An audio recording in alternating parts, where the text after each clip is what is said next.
O ayan, dahil sumumpong nga ang aking katakawan, gagawa tayo ngayon ng chocolate cookies na made from Betty Crocker. Ayan, instant na siya guys. Dagdagan na lang natin siya ng egg, ng itlog, isang itlog. Tapos, yung melted butter. At saka isang tablespoon na tubig. Halu-haluin lang natin yan. Alam mo, kinaganda ng ano na to guys, ng package, ng product na to is ang sarap ng chocolate niya. Marami siyang chocolate tidbits. O hindi ba? So ayan, halu-haluin lang natin. Hanggang sa totally incorporate na siya. Tapos, at dahil nga yan, wala naman talaga sa oras yung aking katakawan, wala tayong parchment paper, kaya ang ginawa ko, nilagyan ko na lang ng oil yung aking baking tray. O ayan, next ay magbilog-bilog na tayo. Ayan, make sure na malinis ang yung kapalaran.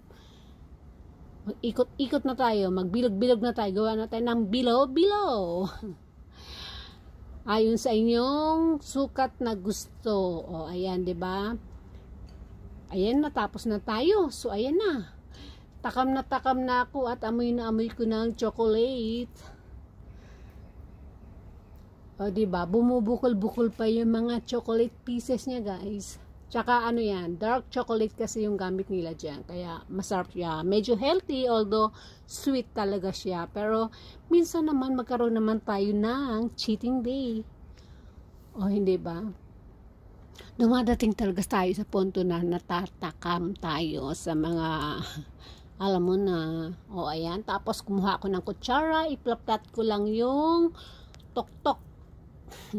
Yung dulo niya para medyo ano naman siya. Pero pwede rin namang hindi, basta yan ang try ko. Alright? O yan, napaka-preheat na ang ating oven. Ilalagay na natin siya sa 180. Dapat yan 160. Kaya lang naiset ko na 180. Kaya ginawa ko lang na 10 minutes. Pag 160, 12 to 15 minutes siya guys. Ayan.